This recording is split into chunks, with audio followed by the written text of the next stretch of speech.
sun beat down. I had the radio on. I was driving. Trees went by. Me and Del were singing Little Runaway.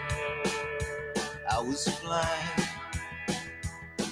Yeah, running down a dream that never would come to me. Working on a mystery.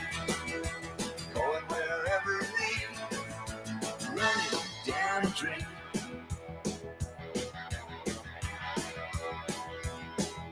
I felt so good, like anything was possible. Hit cruise control and rub my eyes. The last 3 days, the rain was unstoppable. It was always cold, no sunshine. Yeah, running down a dream that never would come to me. Working on a mystery, going wherever it leads. Running down a dream.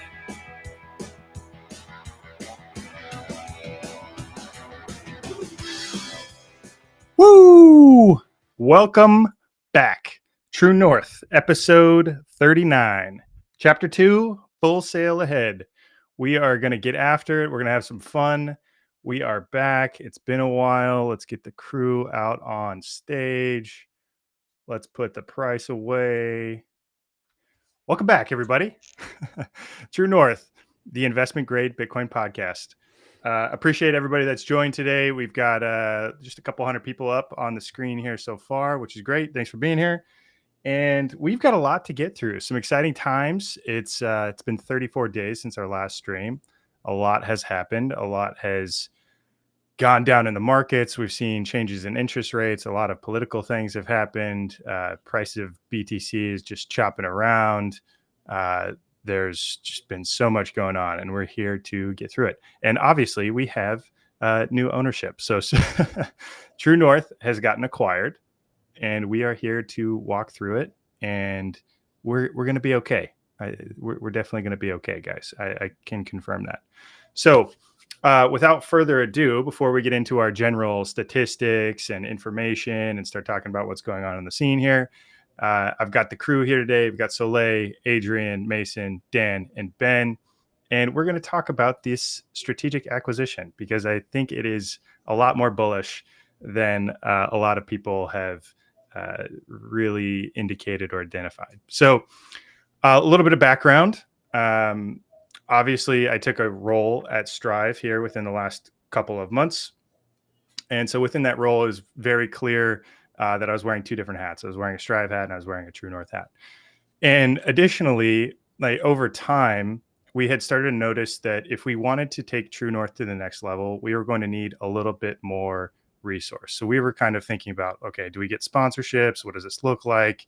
How do we get the additional help that we need to slice up clips and push out content into different spheres and different locations? So this was a great opportunity to take multiple hats, turn it into one hat, and provide a bit more resource to help us grow this ecosystem and grow this story. So me personally, I think this is the biggest story in all of finance, and I will continue to hang my hat on that. That's why I've got a job in this space. When thinking about monetizing True North or kind of what we were doing here, my ultimate goal was to get a job in the Bitcoin world. And many of the people on the screen here have also gotten jobs or gotten things that they're doing in the Bitcoin world that they feel good about, that they're excited about. And because of that, I sold True North for $1, a single dollar. This wasn't a huge exit strategy for me to go, make a ton of money. This wasn't a money grab. It goes against the ethos. It goes against True North. It goes against everything that we're trying to do here, which is educate the community, bring people up to speed on corporate finance, give some perspective of what's happening behind the scenes. And every single one of the people on the screen now are now players in the game. So would you rather have perspective from people that are playing in the game, in the arena, or commentators that are commentating from the outside? And I would say likely the former in most scenarios. So in terms of what's next, like what does this look like? I'm an employee of Strive. Everybody else is independent contractors. Everybody can say whatever they want. Like nothing is going to change. And that is by design. Like the goal is to not really change anything. It's really to elevate the quality of content that we're putting out and the ability to grow and bring up the entire ecosystem so we can get more people Bitcoin jobs, right? We want to expand True North into a network and continue to elevate the entire ecosystem so people can grow into this space and continue to talk about the benefits of the future. A little bit of perspective, like I grew up lower middle class. I've always been really focused on understanding the world and like trying to share that because I grew up with a lot of like pain and pressure when like monetarily when I was growing up. So to the extent that I can share that information such that people can not have those things that I felt growing up is a really big goal of mine.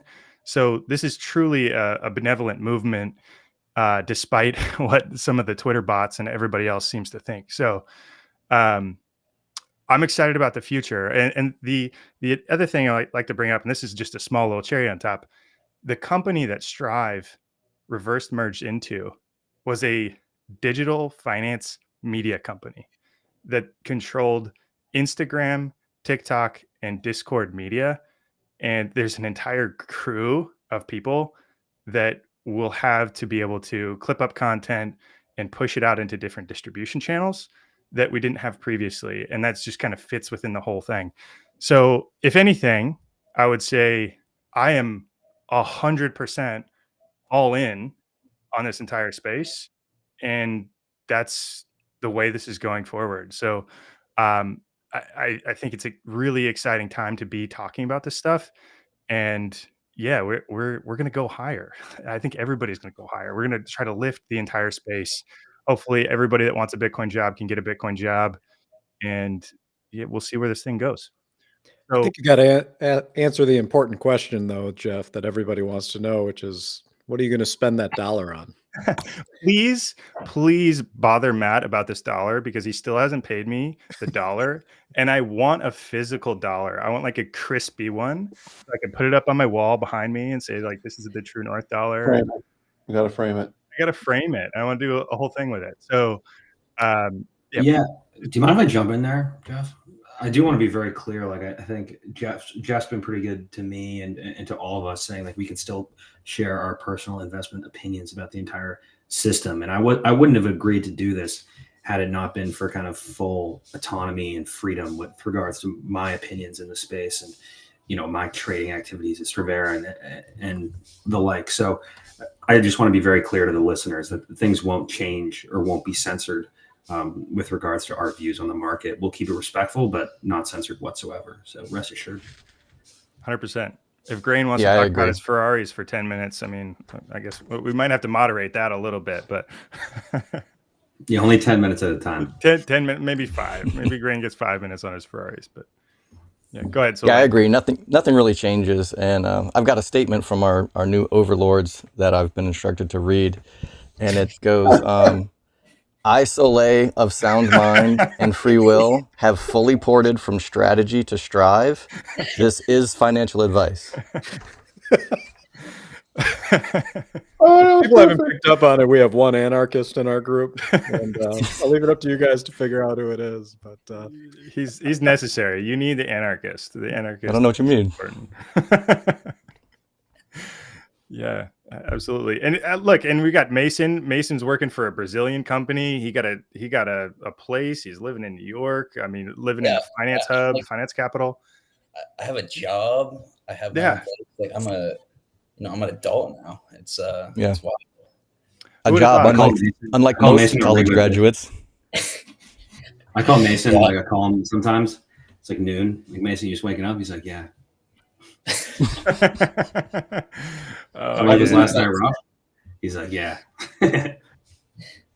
He's got no other words. You get a case of the stupids. Going out, being in New York out till 2:00 in the morning. I know how that goes. Yeah. Well, we've all been Jeff, there. you had some late nights recently, right? Yeah, out in New York. Yeah. Oh my God, the last Yeah. the last 7 days in a row have just been absolutely insane. I've been up till midnight, 2 a.m. in the morning, getting these deals done that we've been working on, and what an incredible time. Having a peek behind the curtain is just incredible. We've got a whole huge team working on this stuff, and everybody's doing things.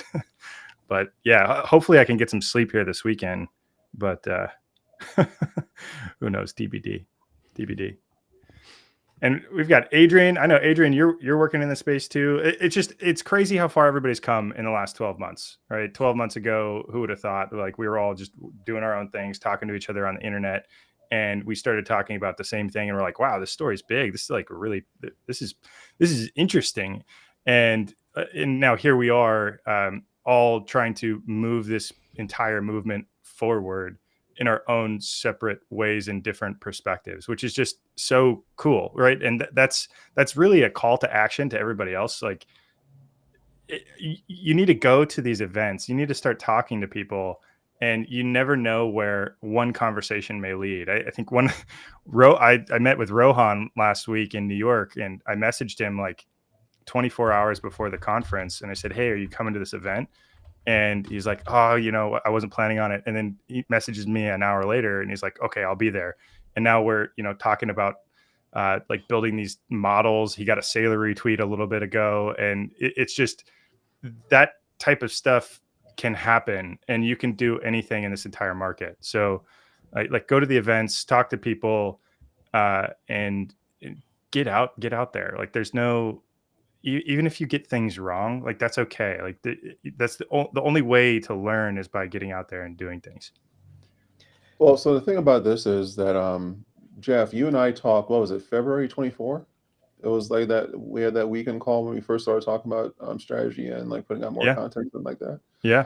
And we were all wondering why the hell people kept yelling at us online when we were just trying to put out content and make them aware of this opportunity. So the reason why I say that is Jeff would not have actually had me involved in this if I was the type to not speak my mind and actually put out what I actually thought was the case. So for anyone that's concerned about us selling out, we have not sold out, at least not yet. So we're still doing this for the right reasons, and we're still trying to put out content, and we're trying to help everyone elevate and make themselves more financially independent and wealthy. So I wouldn't have any worries about us being bought out and sold out and selling our souls to the corporate overlords yet. Wait till we start our meme coin. That's going to be the signal. That right there is going to be the signal. Somebody, please do not start a True North meme coin, because that will not be us. My money's on Soleil. He's going to front run it, put his own out. I think one of the biggest things, that came out of this, just while we're kind of doing all the reflecting, right, is this has all been a really long journey for everybody here. I mean, the amount of time that we've all spent talking now, one of the biggest things out there that tells people who you are is the amount of consistency you put in over a long period of time, no matter what market conditions are. Right? There's been plenty of times where the markets were good and everyone's having fun, and that's great, but we've all gotten kicked in the teeth a lot too. And a big part of this is just everybody kept showing up. And I think that's why you're seeing the results from everybody who's finding themselves in roles or doing their own thing or working as advisors for other companies. There's a massive, massive value to surrounding yourself with people who always show up. And, I would say with this group, that's one of the most unique things I found here. Quite frankly, I'll be honest, when we started this, I kind of thought it was going to be like a 6-month thing, and then we'd all end up kind of drifting off into our own things, but it was fun for the time and I thought it would be great. But everyone kept showing up over and over and over, week after week. And I think that that's the reason why, so many people are doing so many cool things. I mean, Dan's out here running a hedge fund. Mason's king of Brazil. Adrian's advised all these places. Soleil's out here cranking like it's just been fun. And it's been fun to watch everybody else's journeys materialize here too, because we know we're just at the start for everybody. Right? There's this period of time, and when things are bad, this always happens, where if you go out and you just listen to, everybody online or just the markets in general, right? People want to drag your conviction down with theirs, and they want you to meet them at the bottom. And that's one of the things I've really admired about most of the people in this group is, to us, this is a years long thing. So when we see periods where, things go sideways for a while or price action doesn't do what we want it to do, like days and weeks and months, don't dictate success. It's the same thing with everybody on here. It wasn't days or weeks or months that caused it. It was years, right? It was years of putting in the work. It was years of showing up. And it's the same thing when you have a thesis like this. So, it's been really cool. And Jeff, I give you all the credit in the world for, keeping this group together for so long, because that is not an easy task to do. So kudos to you. Yeah. Thank you. Yeah. Wrangling everybody. And right, we're in year one of this digital credit world, right? This is year one. This will evolve so much over the next decade, and it's big enough to continue talking about this, right? This is a 150, 200, $300 trillion idea that we're literally sitting on in the very first year, and we're the only ones talking about it. If you're here, kudos to you. There's going to be only 497 companies in the S&P 500 right now do not hold Bitcoin on their balance sheet.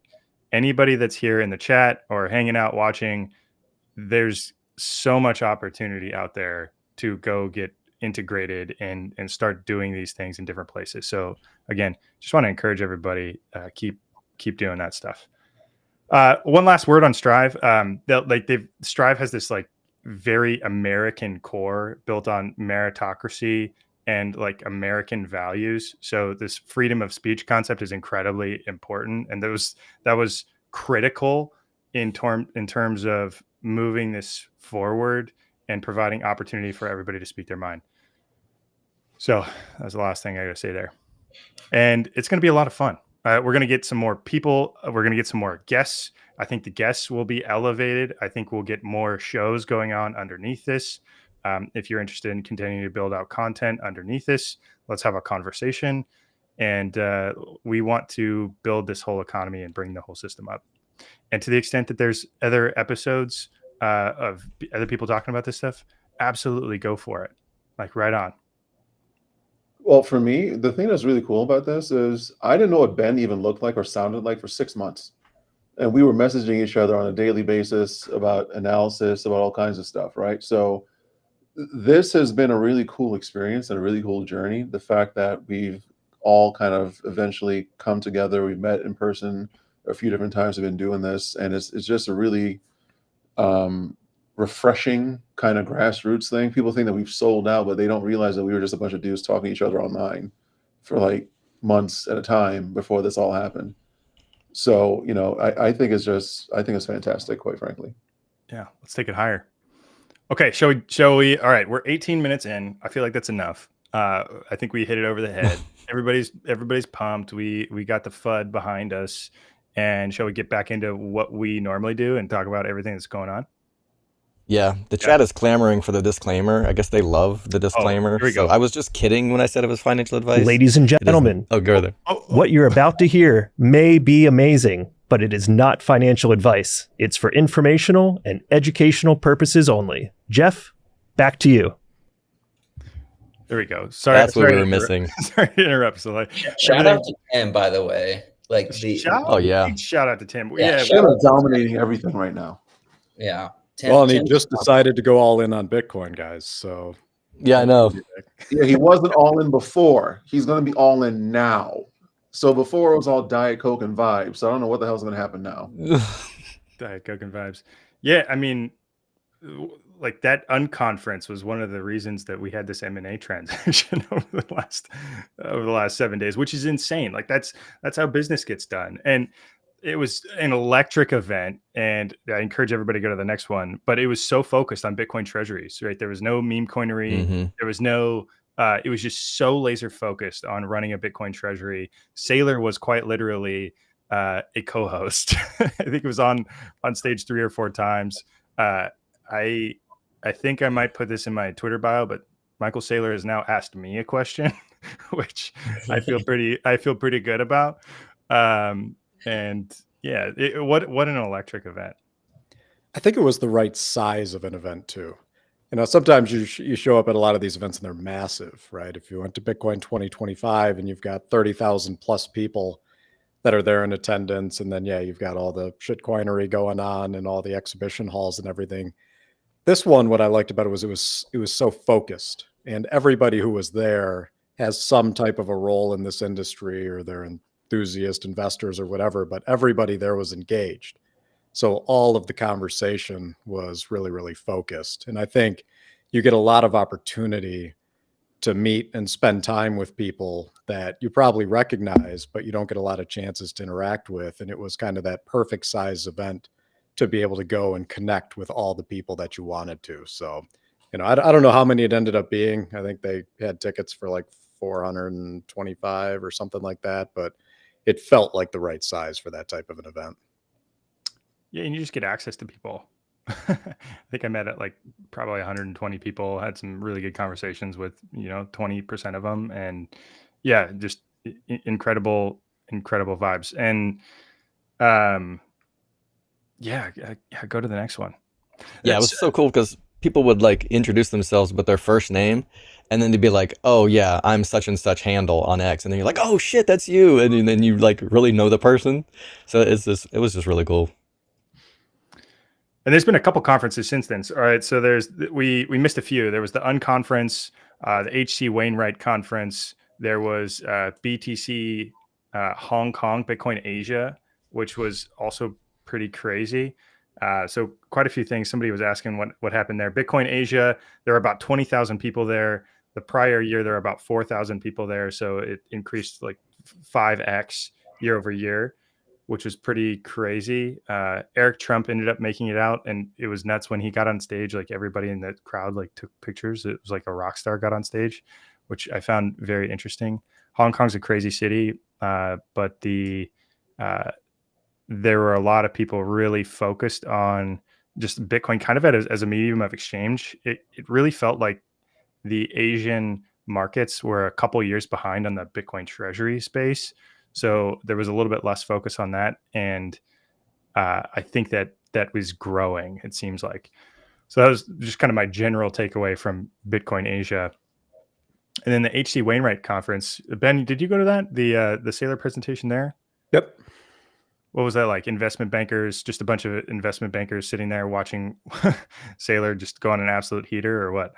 Yeah, it was. And I mean, the conference really didn't revolve around the treasury space, but ultimately that became the keynote. There was a lot more of like the health and biotech stuff going on at that conference, but it was interesting to have the contrast, because right before Saylor went up, it was an entire panel of, the digital asset treasury companies, so all the ETH treasuries and all the ones that are getting into all the other coins. And I found it interesting because one of the executives up there kept kind of taking shots at Saylor, right? Saying that Saylor told him not to do this. It was a bad idea. And, then Saylor came in and he made a comment to him. And then Saylor got up there and just went on an absolute heater. And it showed the disconnect in the level of understanding of, broad markets, of finance and economics. And he just did exactly what he always does. I mean, it was an hour of him just really educating the market on the opportunity here, how they spotted it, how they're going to capitalize on it. And it was night and day between the panels. So everyone, that was the room. That was when the room filled up. It was standing room only. People were all over the place. It was a great presentation. It wasn't, dissimilar to what he does on a lot of the earnings calls, right? He just kind of modifies it for the current time and then any developments in the market. But yeah, he went on an absolute heater for about an hour in that one too. Awesome. Right on. Go watch those. They're worthy to watch. One interesting slide in that presentation was he showed the breakup of institutional ownership within the common share class, and I think I have the numbers right. I think it's 26% of common shares are owned by passive flows. 26%. Yeah, 26 of the market, of the entire market, of the entire float. Yeah, that makes sense. That makes sense. Which is crazy. Like, it just if you look at some of the larger, I've done this analysis on some Mag 7 stocks, which is pretty interesting. Like the S&P 500 holds like 6% of Apple stock. It's like just the S&P 500 alone, let alone all of the other passive index funds on the planet. So it's super helpful to have that context of the architecture of the market and how this stuff works, because that is really, that underpins this entire movement, is that there are pools of capital that are just buying things. If you put it in the right wrapper and you put it in front of them, they're going to buy it. And that's this Trojan horse of slamming Bitcoin into the equity and debt world, is by doing it in this perspective. And it's a self-fulfilling, like reflexive flywheel in and of itself. So great point, Mason. Okay, we're gonna switch over to leverage. We're gonna talk leverage here for a minute. Classic leverage update. Hold on, let me put the guys over on the right. Okay, we show this every week. Why do we show this? Because the Bitcoin treasury model is a function of the assets that these companies hold on the balance sheet, the relative leverage that they have on their balance sheet, and that gives you an understanding of the risk profile of these corporations, how they're designed. And it's something that we're continuously watching to understand, where are we with the size and scale of these companies. So as of today, this is Strategy, 639,000 Bitcoin held, Bitcoin price of 113,250. I think it's falling on us. Let's do a 112,500. I know I can automate this, but that is not the purpose. Bitcoin assets. So they've got about $72 billion of BTC assets held on balance sheet. Look back to where we were in January of this year. It was $41 billion of assets held on balance sheet. So there's been a significant amount of additional value that's added to the balance sheet, which is pretty huge. They've got $8.2 billion of debt. This is all convertible debt. Some of that is trading in the money. About $3 billion of that is trading in the money, and $5 billion is not. They've got about $6.5 billion of preferred stock. So if you look at the net capital held on balance sheet, just taking the Bitcoin assets less the debt, not including the preferred, because the preferred that do not have maturities. There's no maturity on the preferred equity. So when you're thinking about assets less debt, I'm only pulling out the convertible debt. So that gets us to $63 billion of net capital. And if you back out 4 years of the preferred dividends, it's roughly around $60.8 billion. So looking at a leverage ratio, including the preferred stock, so nominal leverage ratio, including the preferred stock and the bonds, it's roughly around 20%, and a debt coverage multiple around 8.7. These numbers are slightly different than the Strategy website. Please look to the Strategy website, strategy.com, for up-to-date information. I just like to track how this has changed over time historically. And that's also because my spreadsheet is like 65 pages long, and I just want to keep track of it. And so when you think about the risk of this balance sheet and the profile here, the price needed for the assets on the balance sheet to be worth less than the debt plus 4 years of dividends is roughly $23,000. The price of Bitcoin needs to go down to $23,158, about 80%, and stay there for an extended period of time for Strategy to not be able to pay their liabilities into the future. So when you're thinking about the relative risk profile, you can run probabilistic frameworks and scenarios, which is available on the Strategy website. You could go to the Strategy website. There's a column that's titled BTC Risk, and it calculates the probability of the cumulative probability that the assets will be worth less than the liabilities at the duration of each one of those instruments. So it gives you a really good probabilistic framework for these things moving forward. We're going to build this out quite a bit here. We're working a lot on this framework and this information, because as more entities run into the preferred equity market and this fixed income market using Bitcoin backed credit, this communication, this story, this framework needs to be absolutely nails, and it needs to be really sharp. And we want to hit this from all ends and all perspectives. So we're going to continue to build on that framework. Anybody else have anything to add? Yeah, I mean, I would jump in and I'd say, Jeff, I like this framing. I think it's interesting to look at the perpetuities as a liability. I mean, they aren't, GAAP accounted liabilities, absolutely. And you can think of just the dividend payment as being the outstanding liability. I personally like the pref plus, the pref plus convertible leverage ratio that they use. I think it's a super reflective metric because ultimately perpetuities do bear risk, especially in low interest rate environments. So I really like looking at the liquidation preference and looking at that leverage in total. And I think we're getting up to a more fair value or closer to a target leverage ratio, which is something we've been kind of looking to do over time. And it's been happening week by week with the slow trickle ATM of the pref stocks. I think that's probably their biggest struggle at this point is how quickly can they get some scale in those pref offerings. I mean, one of the big ones that clearly had a massive amount of demand just because of the size of the IPO was Stretch. And so far, they've not been able to get that thing up to par yet. And I think that's going to be one of the bigger challenges is getting that one jump-started. And it's interesting because it's one of the products that when you look out in the market and you look at the addressable market of any individual product, particularly a product that is applicable broadly, both for institutions as well as individuals, stretches that product, right? I mean, it's that high yield savings account, it's that money market replacement. And I think that they really want to be able to get that one going. But right now they're kind of handcuffed because they're not going to issue with the ATM at these levels, but they're going on to 2 months now trying to get that thing up to the $100 par value. So for strategy, I think the biggest challenge at this moment is they've just got to find ways to get more leverage on here. And obviously the goal of this is to get it done through the prefs. And I think, Saylor going to these conferences and getting all those clips going around and getting people to understand just how powerful these products are and how broadly applicable they are will help. But we need to see that translate into what they can issue into the market every week so that we can start to see that leverage start to climb. Because if they have to continue using the common stock ATM for the acquisitions right now, that's a continuous delevering tool. And eventually they need that leverage to go the other way. So I think that's the primary thing that the market's kind of sitting on now.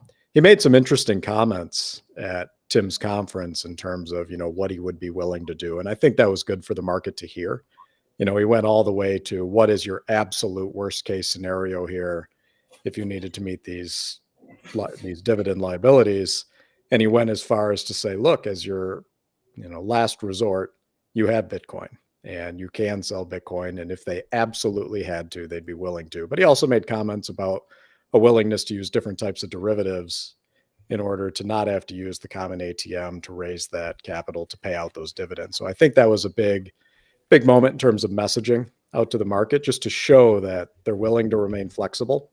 Doesn't mean they're going to deploy them all right away. I think people are going to be looking for, things like warrants and other things to be issued into the market right away. But I think it's going to be some time before they would actually go down that route.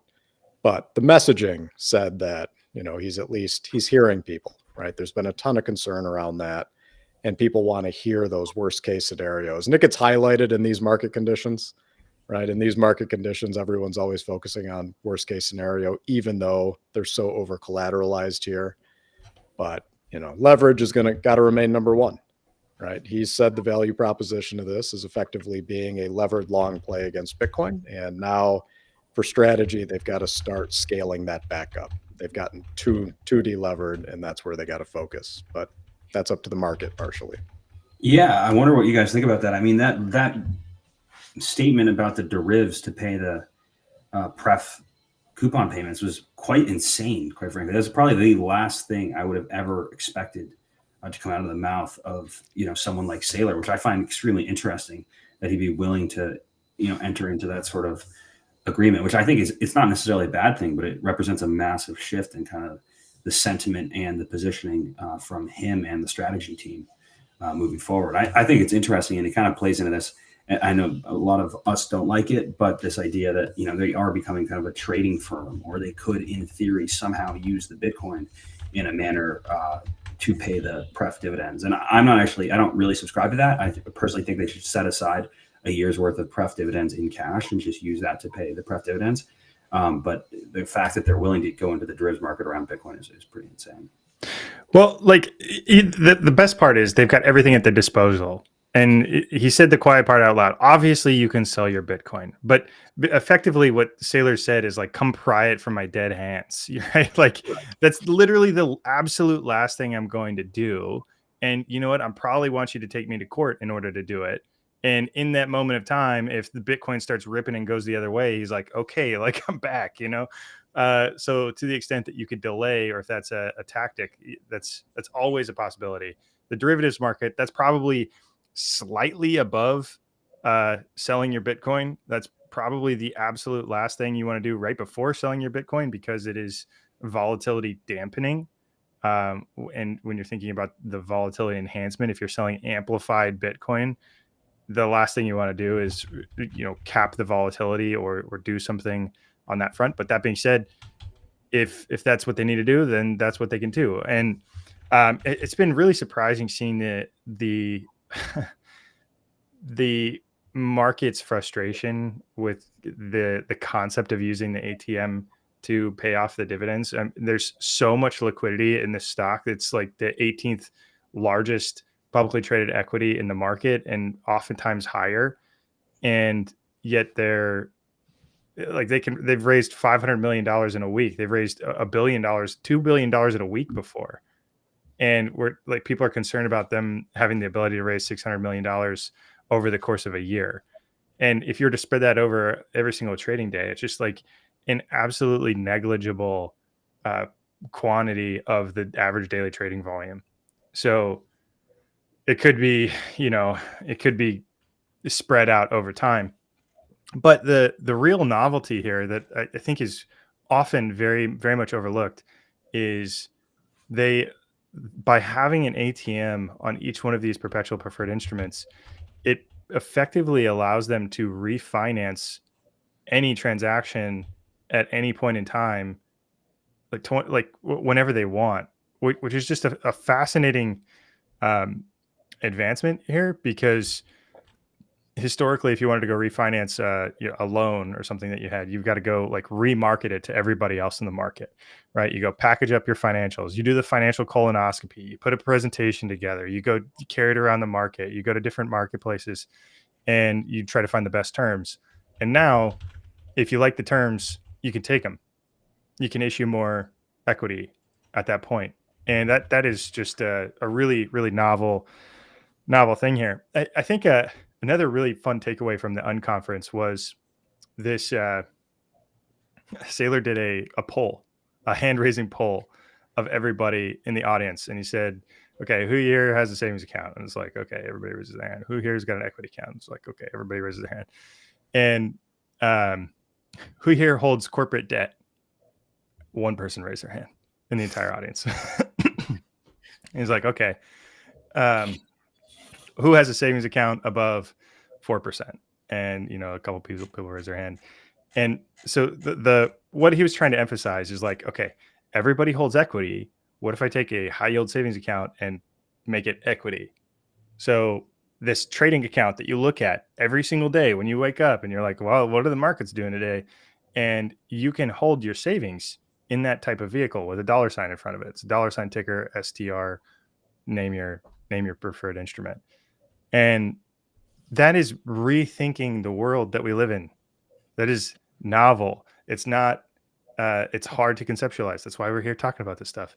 It is creating new instruments. And so people can live their world, live their life in a different way than they have in the past, and be in a more prosperous position and be able to store their energy in a better way. So that was on top of explaining, the ability to pay their dividends in different ways, but it really clicked. It's like, oh yeah, again, you're wrapping these things in an instrument or a product that everybody can potentially buy all across the globe without borders. And that's a lot easier to consume than trying to tell somebody Okay, go to an exchange, link your bank account, go buy some Bitcoin on the exchange, go get this USB drive, go, buy the Bitcoin on the exchange, send it to this USB drive. Oh, make sure to double check the USB drive that you don't, you run the code a couple times so you get your wallet right. And then when you have these 24 words that get spit out, make sure you put them on metal, but don't store them at the same place. Store them geographically separated. It's like holding Bitcoin, the commodity. I recommend it. I recommend everybody go through that process. It is not super simple. Should everybody be able to figure it out? Yes. But think about like the average intelligence of society. Think about the average person on the planet and their intelligence. And then just know that 50% of the people are dumber than that. That's what we're working with. So, it's helpful to, ladies and gentlemen. Oh, what you're about. Sorry. Tim Still wanted amazing. to pop in. Tim jump scare. I don't know how that happened. I don't know. But anyway, all this is all brand new, Yeah, I think that that poll was insightful. I think the point is the modern day person has a banking account and probably has a brokerage account. And I think this is in line with the broader trend of the democratization of finance that we're seeing from the likes of Robinhood. And it kind of made me start to think about access to these securities, to the preferreds. And I think Robinhood is like number one. Like they should be knocking on their door saying, hey, how about you guys put preferreds on your platform? This is, your clientele, your audience here would love this. Yeah, and so on Robinhood, there's no preferred equity instruments. There's zero, which it makes sense because who else on the planet has held preferred equities before this? Like nobody's out running around saying, "Oh yeah, give me the preferred equity." Like that, who's doing that is probably the most boring bond people that you've ever met in your life that are running a pension fund and are just like there for their job. They don't want to lose their job. So, it's this world can get so big through just these instruments.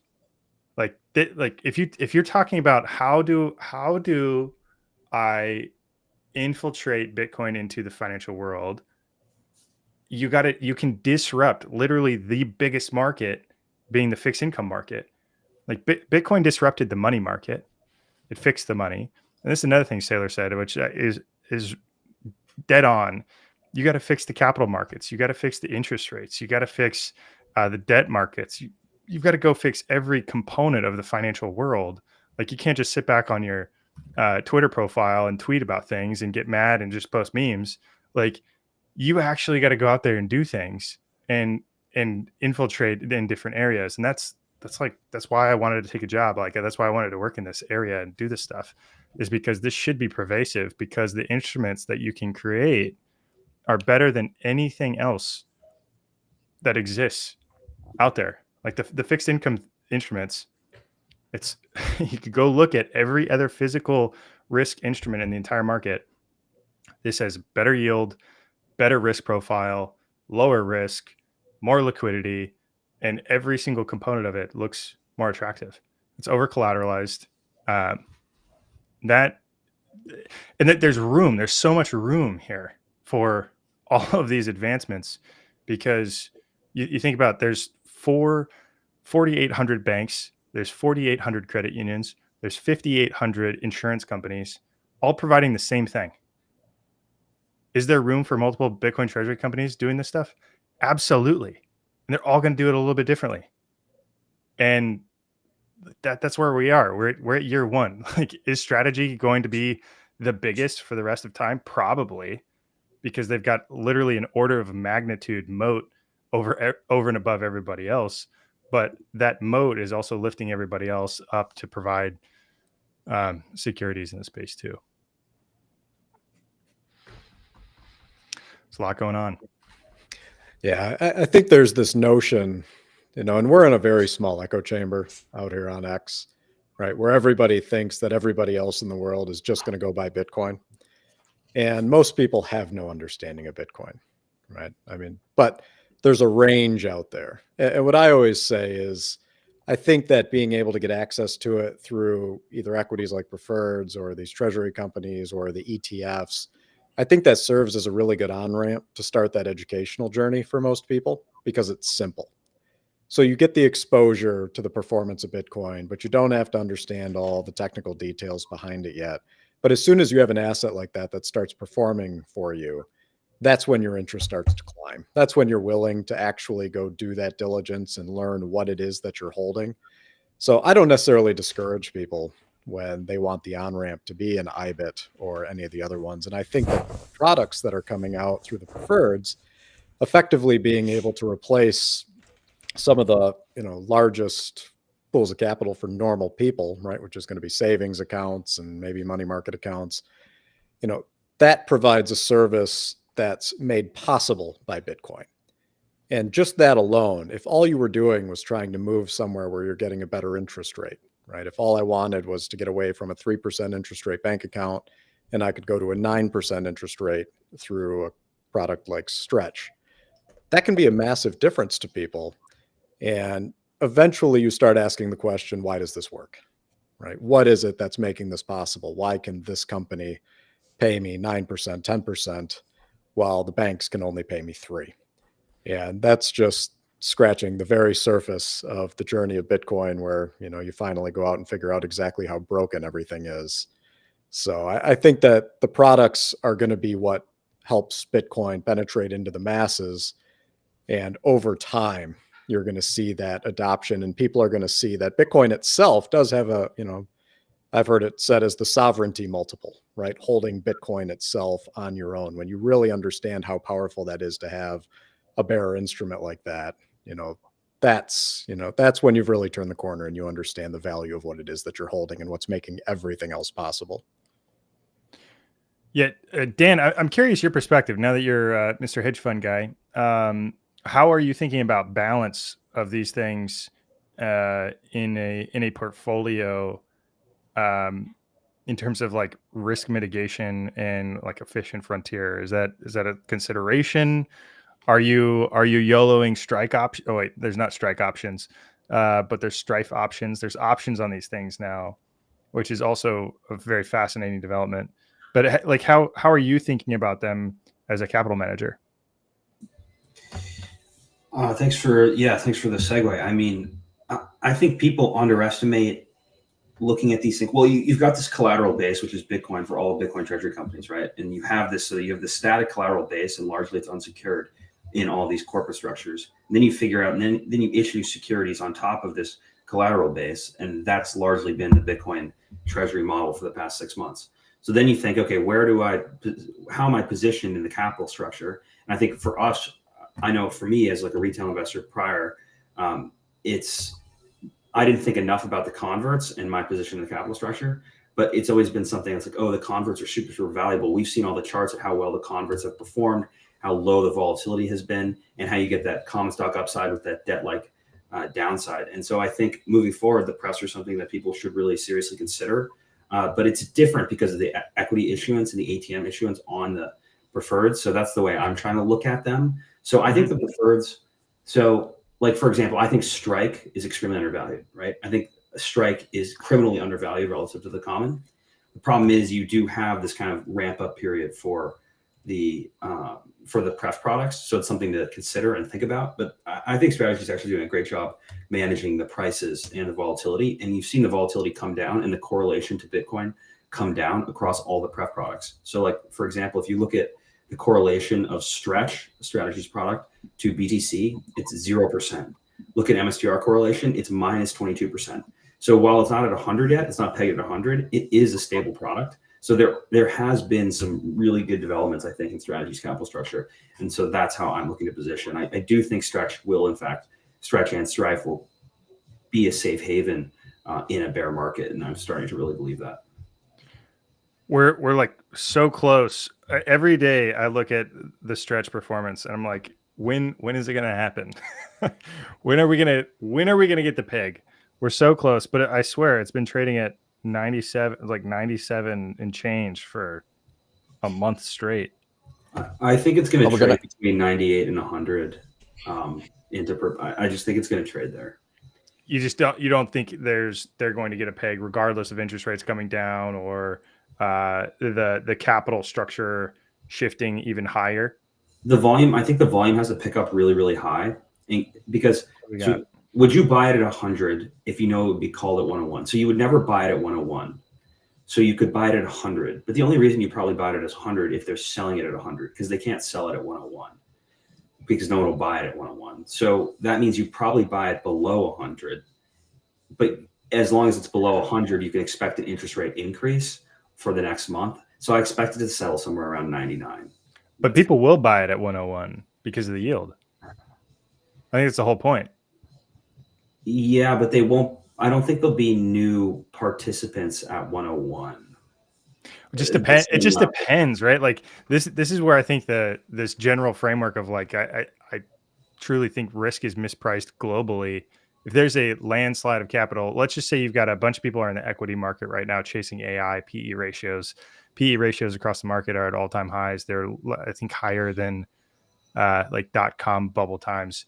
If there is any blow-off type event, I'm not saying that there will be. Markets can stay irrational for very long. Where does that capital flow? No, I think you're totally right, Jeff. I'm just saying a different thing. I'm just saying if they can call it at 101, you're not a new buyer at 101. That's my own point. If they can call it at 101, well, they're selling shares at 101 to bring it back down to 100. It's callable at 101, so they can convert you at 101. They can give you cash at 101. They can give you cash at 101. Yeah, they call it. Right. Interesting. Yeah. Huh. Okay. We're gonna have to click it. We're gonna have to click into that framework a little bit. Interesting. $100 yacht party. Yeah. $100 They can actually. The interesting thing is they can actually sell at any price. So yeah. They're legally able to sell. They could issue stretch today at 97 if they wanted to. Yeah, that would probably be a pretty bad signal to the market doing that, I would assume. Given that their intention is to bring it up to this $100 peg.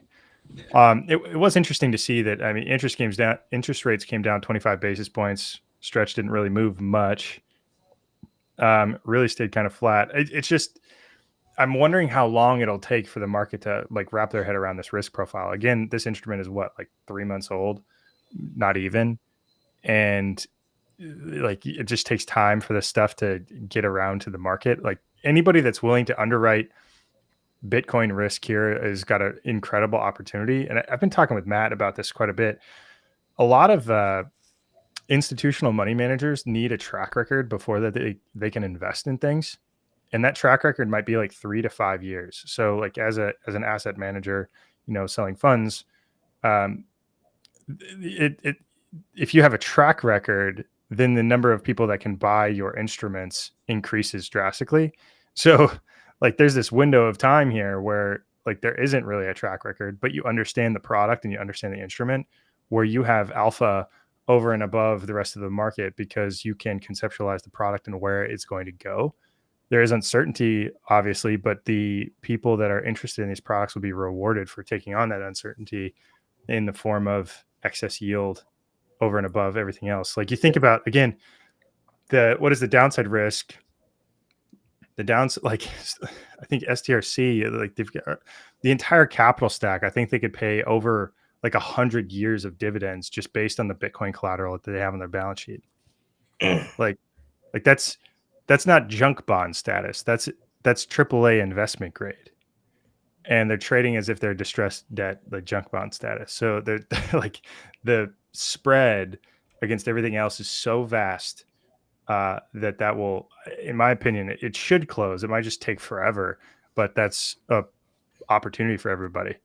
Yeah, I think what we're kind of seeing, or what we have saw, is retail has essentially bootstrapped these preferred products, and I think it will just be a matter of time before the broader market, the institutions, accept this as kind of a new paradigm within their world, because it is the new paradigm. As Saylor says, it's the nuclear powered flying hover car, and everyone else is in, horse and buggy. Yep, absolutely. This is a great post from Young Sailor. Sailor posted, "We are now pursuing credit ratings 4 days ago," and that's a whole nother ball game. If they're able to get credit ratings on these things, because that, again, as more capital that can come in the door, these money managers have mandates where they can't, they can't buy things if they're unrated. Like again, thinking about like insurance companies, my background and perspective there, if you have these instruments that are really liquid and they're rated and they're Bitcoin backed, your whole financial structure of all these companies can literally fundamentally change. And I said this on stage at the Unconference, but one of the reasons that the entire insurance industry buys reinsurance is because they are protecting against the volatility in their balance sheet. If they have a catastrophe that comes in the door, they don't want to liquidate all of their assets, all of their illiquid assets, and take a loss on all those illiquid assets. So that's why they buy reinsurance. And now with the creation of these new fixed income instruments that are more liquid, more they're safe, they're better yield, they're more liquid, and if they get rated, that turns the insurance industry model like upside down, like the balance sheet, capital management literally upside down, and the need for reinsurance starts to become less and less. That should improve the price of insurance for anybody that's buying insurance from any of these, companies that are leaning into Bitcoin. There's just like the amount of opportunity in every sector of the financial world is so big. It's just hard to fathom. Okay. Prefs. What else should we talk about? Jesus, there was so many things that happened. Should we just go through the list of things that happened in the last 35 days? Start at the top. Because that was pretty insane. Just going to go through it. Interest rates went down. Options on the prefs. Pipe unlocks. Bitcoin treasury company NAV compression. Bots expanding. Risk and leverage developments. AI just going through the roof, and energy going through the roof. BTC relative to gold. Gold is just on an absolute tear. Strategy didn't get included in the S&P 500. The Bitcoin Unconference. Core versus not. The intense debate is heating up. There's been M&A in the market. People are working in Bitcoin. Bitcoin as a unit of account. And then GAAP earnings. Maybe I'll start with earnings because I just posted about this and I did the math, so I might as well share it. Q3 closes in 6 days. And maybe I'll make this a little bit bigger. So Bitcoin price as of right now, what is it? About 113,000. That's fine. 113,000. So the Bitcoin price at the close of Q2 was 107,700. The gain on the Bitcoin held from Q2 on Strategy's balance sheet is about 3.2 billion. The gain on Q2 Bitcoin accumulated is a loss of 114 million.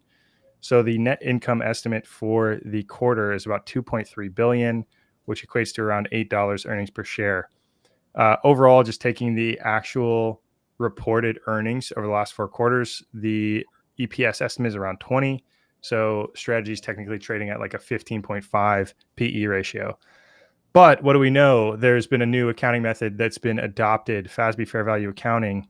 And so since FASB fair value accounting, if you were to take that methodology and apply it back to the last 4 quarters, the true PE ratio is more like 6.7, and the trailing 12-month earning per share estimate is around $49.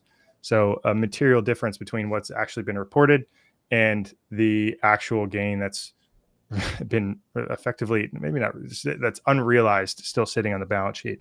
So again, significant. This is just an enormous balance sheet, and I think many people don't fail to recognize how large this thing is and how large it can continue to get because of the plumbing that they have in place and the lack of leverage on their balance sheet right now, moving forward into the future. So I'm going to pause there. What are we talking about? What's next? Win inclusion. What do we think? They obviously did not make the inclusion here this last quarter, Q3. I'm not incredibly surprised. It seemed like a lot of people were. Maybe some people had some tail options expiring within the time I think horizon. we were talking about it. Like I think Josh was clearly quite bullish on first go around inclusion. We'd been talking about this event for the past 9 months. So I totally get why people, are a little upset that it didn't go through. And I totally get that. And it wasn't the catalyst that people have been expecting. The front running didn't happen. I think, there's big boys in the market that know how these things behave. And so I think, for me at least, when the front running wasn't occurring, I got a little nervous and expected it not to happen. Because unfortunately, the reality of the matter is big institutions position prior to these things, and whether or not you like it. The front running we saw at QQQ, I think, is quite indicative. Like looking back, it's so funny looking at price action historically and being like, oh, that was obvious, right? But if you had just looked at that prior run up, you saw MNAV expansion, real buy pressure on the stock without even Bitcoin running yet. Like that was clearly institutional front running of QQQ. We didn't see that happen with S&P. So I don't think now looking back, it's not necessarily a surprise they didn't get into S&P. Will they eventually in the future? Yeah, I think it's likely, but I think you got to look at the price action, and maybe that will kind of show us when that's going to happen. My guess is I'm thinking third go around is kind of the first time that I'm feeling really that I'd start to feel optimistic about it. I think that, for this one, it's too new of a type of company for a committee, I think, to really wrap their head around. Because, while we all think everyone sits around and thinks about these all day long, I think they just got something totally new thrown at them. And it's a committee of people that nobody knows who they are. A little weird, but, nobody knows who's on the committee. And they're sitting in the room making a decision on whether these companies get in. And, when you've got really the first opportunity for entry coming from this change in FASB fair value accounting, I think that was enough of a one-off for them to be able to hit pause and say, we need to wait and see how this plays out. I think if you get 2 in a row where now they're profitable and they're hitting all the metrics, I think then they can start analyzing it. And then I think on the third, if you get 3 consecutive periods where they've got the opportunity to get in, my guess is it's on that third one where they finally break through. Total guess. Obviously, I don't know. But that's the logic I've been playing with in my head. But to your point, Dan, I think a lot of it is going to be watching those capital flows ahead of time, right? Somebody always knows something. And it's why before a lot of announcements ever get made to the market, you start to see these equities moves. You start to see those volumes climb. So, it's something we're going to have to watch for and see what happens. I hope I'm wrong. I'd love for it to be the second. But I'm tempering my expectations and thinking that it's probably the third go around. Is that what happened with Tesla, Jeff? 2. They got in on the second. So so they reported Q2 earnings in July of 20, and they missed the September inclusion, and then they got in December. And that was announced in like late November. And they can be added at any other time too. Like randomly, companies get included because they want to get rid of a company like Walgreens or something, and so there is possibility for that. But to your point, Ben, like showing some stability in this new GAAP FASB earnings is pretty big. Just some context. I mean, I've had some conversations with people that they've been surprised that Strategy reported the gain as unrealized net income on the balance sheet. And they even said, I was surprised that Saylor had the balls to report net income, like the Bitcoin gain as net income on the balance sheet.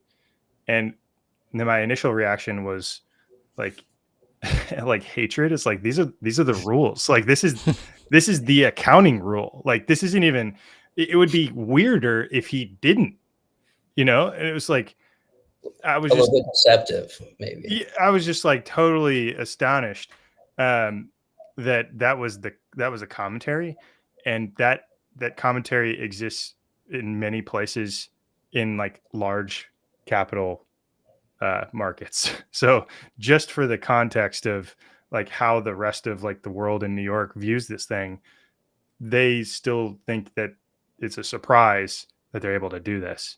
So like what we've known for over a year now about this change in accounting rule, and we've been talking about for over a year, there are people with corner offices that like don't get it. So just keep that in mind. That's how early we are. Yeah, I wasn't surprised they weren't included for a few reasons. I think when the previous earnings print, we had a lot of market analysts calling for negative EPS. That said to me that a lot of people were still there's still a broad disconnect in how the market was perceiving the equity in terms of the business itself. They were discounting the Bitcoin business entirely. Furthermore, I think S&P inclusion we have to think about what it says to the market. It legitimizes Bitcoin-based earnings, right? So once Strategy gets in, I think that opens the door for a lot more broad adoption of Bitcoin, because we think that Bitcoin has been legitimized. We think that this model has been legitimized, but I think that there's still a disconnect in the market where the market doesn't think that. So if the S&P were to include Strategy, that would say a few things. I would say, one, Bitcoin-based earnings are legitimate. Two, this is a legitimized model. And three, it opens the door for a lot more companies to have broad-based adoption. And I don't know if they were ready for that. So I think that there's an aspect of the adoption or the acceptance of the FASB rule changes were a factor. But I also think the market isn't ready for what that would signal. If Strategy gets in, I think the floodgates open in terms of other companies wanting to adopt this model. So I have tempered my expectations, and I kind of align with Ben in thinking that they may get in on the third go round, just because this says a lot more to the market than just Strategy gets in. I think this legitimizes Bitcoin in an entirely different way if they do get in, and I don't know if the S&P committee was ready to take that leap. Also, guess who the rating agencies are for the prefs? Have you heard of the S&P Global? They're one of the primary rating agencies for these types of instruments. So to the extent that they're having communication and conversation about these instruments, I would suspect that that information gets sent around the S&P, the company S&P. Well, think about it. If they get included, credit ratings for the prefs have to be around the corner. I don't really see how that, one doesn't follow instantly increases the credit quality. If they get included in the S&P 500, like their credit quality is instantly increased. They've got more trading volume that's going to be on their stock constantly because you've got the passive bid. You understand how the instruments are designed. The market cap should theoretically increase, which provides more Bitcoin on the balance sheet for over collateralization. It's just the whole thing is reflexive. I'm sure this scares people. Like, this thing is so big and this is such a monumental decision, right? If you think about its impact on like humanity, pretty big. So thinking that you have control over that's pretty big. Also, just crazy that the S&P 500 has a human committee that makes rules about this stuff. Like, the largest passive index on the planet is actually an active index that's behind the times on technology and stuff. It's interesting. Well, also think about it this way too, in terms of the floodgates opening. If you are a company on the cusp of inclusion, or if you're a company that wants inclusion and Strategy gets in, I think you now have to look at Bitcoin as a legitimate way to swell the value of your company, swell the market cap of the company, and swell the interest around the company, right? Because it shows that there's a legitimized model that the S&P committee has already signed off on once. If you follow the same strategy, that they would have a hard time saying no to you, wouldn't they? So I think that the committee, to your point about them being scared, I think it could be that, but I really do think it's about the message it sends and about market perception. Bitcoin being in the S&P 500 in a company the size of Strategy sends a very, very different message than corporate adoption. There's corporate adoption, then there's it being legitimized on a global scale for all corporations.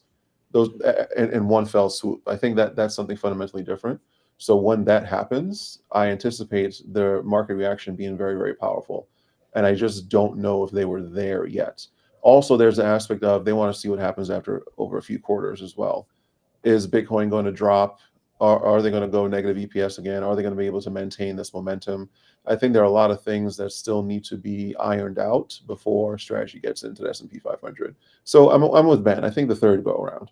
If Bitcoin cooperates, if the price cooperates, if growth cooperates, if the markets cooperate, I can see us in 2026 talking about strategies inclusion into the S&P 500. I've also got to imagine that there's some level of conversation, and maybe there isn't, around the business model and the capability for the business model to swell the market cap, which would absorb the flows from the index, right? It's like a company like Strategy getting in there becomes the black hole of all the capital flows from the S&P as they continue to scale and scale and scale. And as Bitcoin goes on runs and the dollar devalues, that balance sheet gets more valuable, the market cap starts to swell, and they start drawing in all these passive funds. I do wonder if they spend time on that aspect of it and if that concerns them. Going, wait a second, this whole model is going to result in massive market cap over time. Yes. Right, Jeff, you've said it a lot of times. Yes. They're probably going to become the biggest company in the world by market cap over time. If you're an index and you're going, well, this company can get into my index and it's going to siphon off all the passive flows because it's just going to draw the capital out of everything else, does that start to concern you? And do you then have reason to hold them out? I don't know if they do or not, but it's certainly a consideration you have to think of. Yeah. It's like, it's a pretty irreversible decision. like, like you're approving an industry now. Yeah. Once it's in, it's going to be harder to put the toothpaste back in the tube, you know, like it's funny. It's funny to think about like the S&P, like, you know, they're at the gate and they're looking at the horse, right? And they're like, I don't know. This is a pretty big horse. Yeah. It's pretty big. It would look good in here. It would. It would look good. I mean, it would look good in here. Yeah. I also think that something needs to happen though, and I know it keeps talking about it. I probably sound like a broken record. I think they need to pay a little bit more attention to their legacy business and try to scale it. I think that all of those factors play into them being included in the S&P 500 because if they can scale their operating business and have a greater operating cash flow, that signals to S&P that they have a sustainable model versus just being, I don't know, maybe some people view it as is this Bitcoin model something that's sustainable long term, like what happens in a bear market, you know, things like that. So I do think that they have roads to inclusion, and I think they have roads to higher multiples, but they're going to have to diversify their approach a little bit. And I really think that once that happens, there will be a fundamental shift in how the market perceives the equity. And the AI is the flavor of the month. Go ahead, Dan. Yeah, I'm just have to hop off in the next 5 minutes, guys. So I just want to say thanks. All right. Any final thoughts, Dan? No, I love that we're back in action. Super excited. We're back. The sun is going down earlier. The weather's getting a little bit colder. We're getting close to fall, and there are less things to do outside over the next 6 months. So we're going to be back in action. We're going to be hitting it hard, and yeah, absolutely. Thanks for being here, Dan. All right, bye guys. Catch you later. See ya. All right, what else? S&P I'd be curious 500. to get everyone's opinion just on the industry in general. Treasury companies? I know we've typically covered a lot of MSTR, but there's a ton going on out there. And there's so many more companies now. And we're seeing things that we haven't really seen before. So I'd be curious just to get everyone's view on, you know, the state that the industry is in broadly, but then also the segmentation that's happening out there amongst all the different treasury companies. Yeah, so I think there was an announcement today that now you need to have 100 Bitcoin on your balance sheet to be in the top 100, which is a monumental change. Which it used to be just like 15. If you had 15 Bitcoin, you'd be in the top 100. And I think pretty soon that will be, you need to have 1,000 Bitcoin to be in the top 100. That might be another year. I bet within another year that you need to have 1,000 Bitcoin to be in the top 100 publicly traded Bitcoin companies. So that to your point, Ben, this industry is changing. Things are moving and shaking.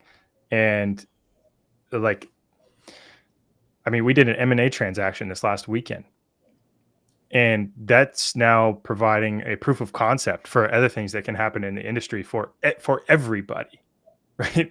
Any company can go out and perform a similar type transaction. You could do it private company to public company to private company, private to private. It could be two small companies. Let's just say you operate in similar jurisdictions, you got similar business models. Maybe you want to combine forces and push it together. Maybe that makes sense. And seeing things through a Bitcoin lens allows those conversations to happen and flourish, which I was fascinated about. This transaction that we did this last weekend, most of the communication and the thought process was about using Bitcoin as a unit of account. So like while we had to price things in fiat, like we thought about it in Bitcoin. So like it was just this whole weekend, I'm like, oh my God, I can't believe I'm doing this right now. You know, like this is, and like the communication was very, very positive, and it was directionally very favorable. And ultimately, like if this never would have happened the other direction, that there like a fiat company trying to do M&A with a Bitcoin company is likely not going to happen, in my opinion, because like the company that holds the Bitcoin can just say like, no, I'll just sit on my Bitcoin. Like I could just wait. I could just sit here and wait and like focus on my business. Maybe I need like just weather the storm. Whereas Jeff, what if the fiat company is willing to pay a premium for the Bitcoin? Let's say sometime in the future there's a mad rush to get your hands on some Bitcoin, and there's one of these micro companies right now who has the Bitcoin and is potentially trading below 1 MNAV. It could be a great way for a larger fiat company to acquire a massive or potentially a massive amount of Bitcoin in one fell swoop. I think you just said why every single company should trade at a premium. Mm-hmm. Like, yeah, I think like that exact reason is why every single one of these Bitcoin treasury companies should trade at a premium, because eventually, like, there's not going to be any supply left. And like, if you're a company like, I don't know, pick random, like if like Sherwin-Williams, and you're like, okay, I need to go buy like Bitcoin, and I've got this net income, and I need to go buy 10,000. Like, let's think 5-10 years from now, that just 10,000 aren't going to be available. So how do you do that? You go buy the mom and pop painting supply company that has accumulated 6,000 Bitcoin over the last 10 years. And then you go figure out how to get the other 4. You know, like I think that's truly how some of this stuff may evolve. Yeah, that's a great point. I mean, at what point? I see a hypothetical scenario where strategies in the S&P, they're climbing up. They're at some point to every other company, it becomes obvious how effective this strategy is, and that it's built off Bitcoin, and that you need to get your hands on Bitcoin. And I think at some point there's a real sentiment shift where this doesn't become some kind of quirky strategy that is, seems absurd. It becomes a necessity. And then what lengths do companies at that point, what do they do to get the Bitcoin? Yeah. And I think will simultaneously happen with individuals as well. Yeah, it's this. Oh, sorry. No. Just, yeah, individuals want Bitcoin. Individuals will want to own companies that have Bitcoin. This is going to happen. It's the same character arc that you take as a person. Like, yeah. I found Bitcoin because I saw the world as like, there's no way out. I'm running this rat race. I'm running faster and faster, and my life isn't getting better. There's no way I'm going to be able to have kids. Like, what am I doing? Like, what is going on? And that was really what like steered me here. Now companies are inherently behind that because they're like an amalgamation of a lot of humans. So I think you're spot on. And Shane brings up a great point. Like convincing a board and a management and stakeholders to hold Bitcoin, yeah, it's very hard. People still think it's very risky, 100%. And I think that's where there's so much opportunity for some of these smaller companies. Like anybody that's got a couple hundred Bitcoin on their balance sheet right now, like you're going to be good. Like you're probably going to be okay and be able to weather the storm for a very long time when the rest of the world figures out that they need to hold some of that stuff. Also very interesting, the expansion of these DATs. Now the industry has created this new term, DAT, digital asset treasury, and you're seeing companies that are capitalizing on Ethereum and Solana and all these other things. I think some of the M&A opportunity may be in the digital asset treasury space in the future with forced conversion into Bitcoin. Something to keep an eye on. Explain that one to me, Jeff, because as soon as you said digital asset, I just thought not gonna make it. That's all I could gonna make it. Well, yeah, we all agree, right? Everybody on the screen agrees. So let's think about a bear market scenario where Fartcoin sells off by 95%, and let's just say Bitcoin's down like 40. Who's in strength? Anybody that holds Bitcoin on their balance sheet. And so you may be able to convince said Fartcoin treasury to merge with you, or you acquire them because they're dead in the water and there's no way out. And you tell them like in order to do this, you have to convert 100% of your treasury into Bitcoin. They're trading some like a super compressed MNAV or whatever that may be. And as part of it, that's part of the agreement. And they have some kind of business as well. Maybe they're not just like stacking Fartcoin. Maybe. Yeah. So I went to Anthony Pompliano's event a few weeks ago, and I would say it was a little bit more, it wasn't the maximalist Bitcoin treasury company conference that Tim put on, but it was a little bit more wide ranging and accepting. And what I kind of took away from it, and there was talks of DATs, and there was talks of DATs that own DATs, multiple layers of DAT securitization. But I think the Wall Street perspective is you take X crypto token, you put it on a balance sheet, you securitize it, and it's a money printer. And they there's a fundamental misconception there, which is an understanding of Bitcoin and why this actually functions. Scarcity, risk, the longevity and status of the network as being the oldest, the most secure, the most decentralized, the most trusted, the most powerful. And yeah, I think we'll look back at this time, and I think it will look ridiculous in a very hyper Bitcoinized world. It'd be like, what were these people doing? It was right in front of them.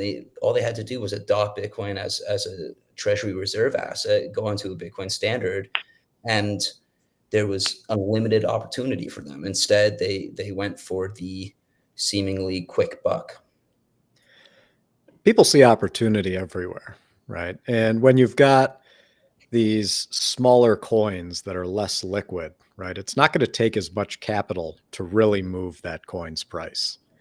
The problem is the liquidity there on the other side of it. So I think right now what you're probably getting most over there is you're getting a lot of VC capital that's coming in and capitalizing on the equity market side of that. So you get a digital asset treasury that comes in, raises hundreds of millions or billions of dollars. They go put it into a token that doesn't trade overly liquid. So it drives the price up, which in turn, in theory, drives the value of the equity up because of the holdings on the balance sheet. And then those VCs get to cash out into the equity markets on that. The problem is, could that company ever unwind that position if they needed to?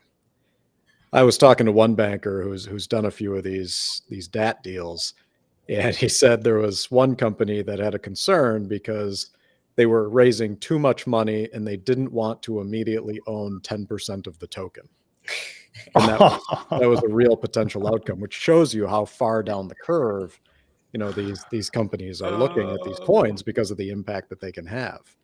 And it's just not the same value proposition. When you look at any of those other tokens that are out there, you've got to ask yourself, what market are they competing for?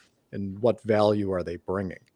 And even if they're bringing a value today, you have to ask, is this going to be a low cost based competition for them, right? Are fees going to have to be a race to the bottom? So if you're going to go and be the token that is part of taking securities and putting them on the blockchain and trading on them, are people going to want to trade securities that have high fees because of that particular blockchain? Or are they going to migrate that to the lowest cost chain that's out there, and that's going to take a lot of the value proposition away, right? It's more like being a tech company and you're competing and you're ripe to be disrupted along your journey. And I think that's the hard part, right? What Bitcoin's competing with is value storage, right? It's capital. And so that's a very usable use case for anybody, right? We're looking at the devaluation of the dollar, and your bet is that that's not going to stop. And because of that, you want an asset with a completely fixed supply, right? At the most basic, that's all you need to think about in this type of a trade, which is why over a long period of time, you can be very confident that Bitcoin's going to perform quite well in dollar terms, right? If those dollars are always going to devalue, you can be very confident over a long time frame. It doesn't mean everything is going to go great this week, this month, this quarter, right? That's not what it means. But over a long enough time period, it's why everyone talks about Bitcoin in 4-year time frames. And I think when you think about treasury companies, you have to do something similar as well. Most of these companies really emerged in, call it, the last 6 months. There were a few before that, but call it really the last 6 months. And if you go out and you just take a sentiment pulse on it, the market's basically declaring that they're all dead now, right? In 6 months, half of them have hardly gotten past their initial capital raise, and then the market's deciding that they're dead. And a lot of that is we're being lulled with Bitcoin's performance. It's just not moving yet, right? It's doing one of these, it's chopping sideways. There's not a lot of activity. It seems like broadly across the sector, there was probably some pretty big capital allocators that pulled out. Because when you look at a sector like these treasury companies, and pretty much every chart is identical, and it's just been a slow grind down over the last several months, which will break conviction very easily, right? It's not fun. It's not fun for anybody. I don't love it. I like this a lot more when these things are, rocket ships on us around, and that's way more fun than what's happening now. But it's also the period in time that's going to create opportunities, right? These are times where you allocate. You go do a lot of research. You pick the ones that you think give you the best risk reward at this point in time, given the market conditions. And I think there's going to be a lot of companies that people are overlooking that are probably going to be some of the big winners. There's a lot of nuance that's happening out there. And I know people hate these capital raises right now because there's nuance with pipes and when those shares get registered to the investors and what those investors do with those shares, and that's understandable, right? These are very complex transactions. But those, I think, are also going to be, once people learn more about the capital raises and the mechanics about how everything works, it's going to also present a lot of opportunities. So people looking at, the companies, and I've been associated with one with Sequans that's been trading below the net asset value. And at one level, you look at it and you think, if all I wanted was Bitcoin exposure at this point in time, but I wanted a way to potentially outperform, could I go look at these companies that are trading, deeply below 1x NAV, right? Once you get through all the settlement periods of shares clearing through the market and the pipe investors selling them, and that price stabilizes and you start seeing volume fall off. Now, if I just wanted Bitcoin exposure, you could largely expect, and I don't know, this is untested because we're kind of going through this cycle for the first time, but you could kind of expect that because that balance sheet is filled with Bitcoin, it would start to act as Bitcoin beta, right? It should, in theory, start to move that equity alongside Bitcoin. But what you've got during these periods where you've got companies trading less than the value of the assets is you've got the opportunity to potentially outperform if your only thesis is at some point, if Bitcoin runs and there's a mania, that I think it might get valued at the value of its assets. If that was your only thesis, you never thought it was going to get a premium again, but you buy something at, I've seen some that have gotten as low as 0.75, 0.74. Like some of them have gotten pretty low down there. There's several of them right now. If that comes back and gets back to only 1 times NAV when Bitcoin really rips, and whether it hits new all-time highs or it's just price action's good and people are starting to get bulled up again, if you close that gap, you outperform Bitcoin in a pretty serious way.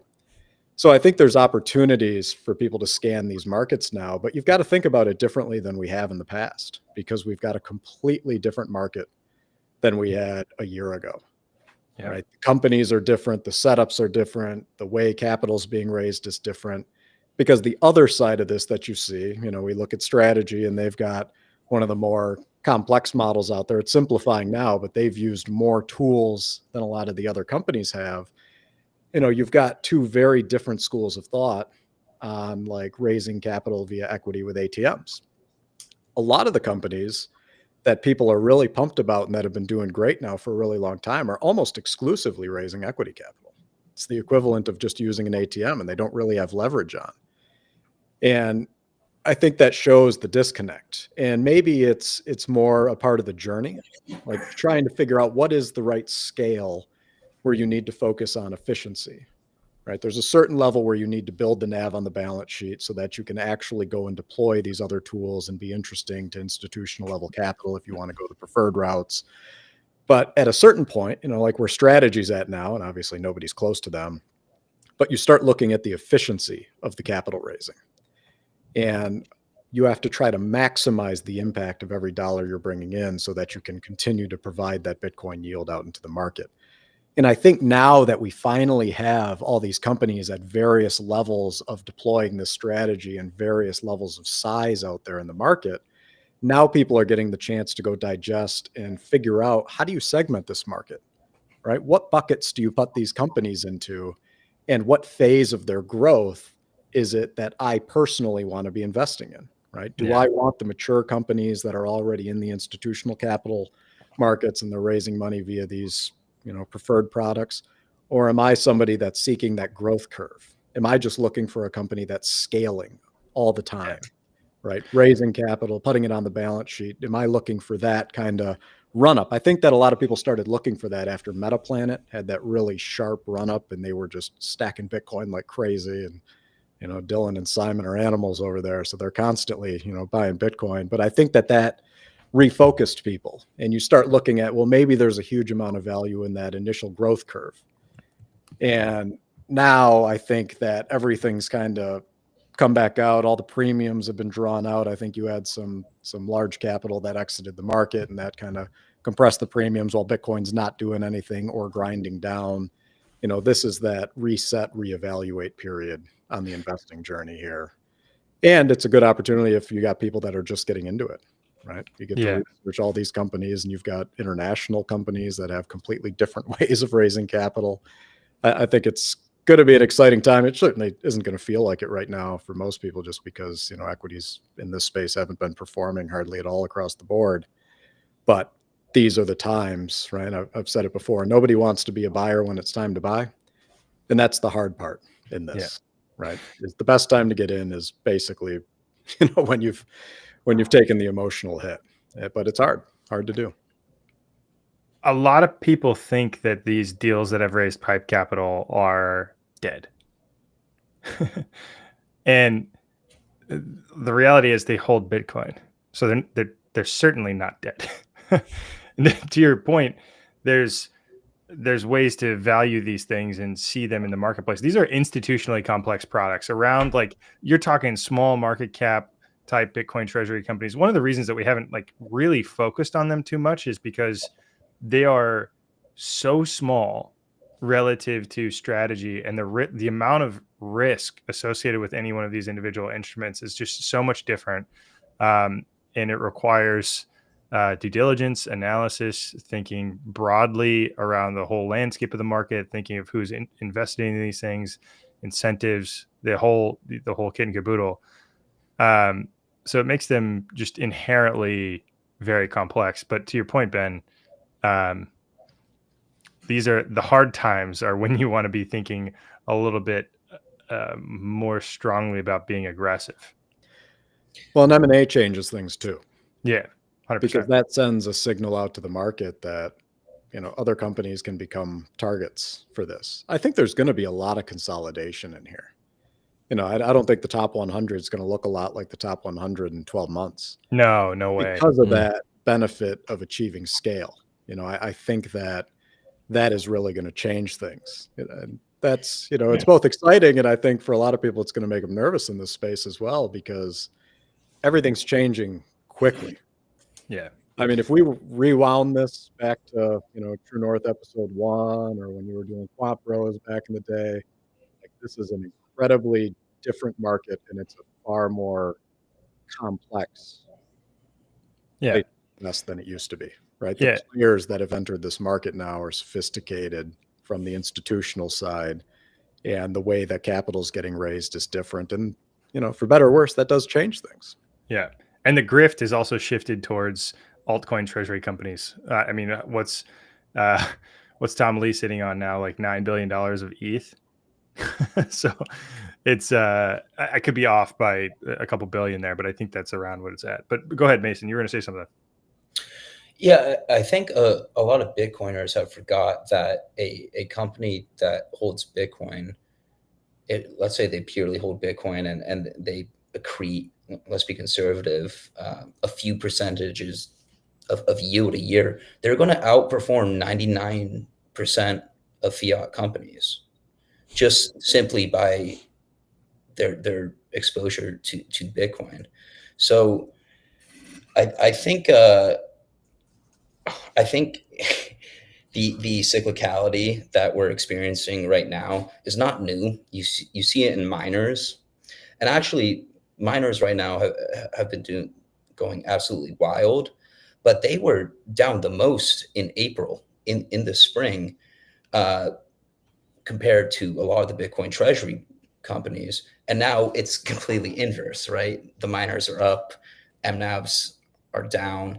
So I think it's really fascinating it's going to be fascinating to watch kind of the capital rotation within Bitcoin proxies moving forward. And I think the two industries will be counter related, it seems.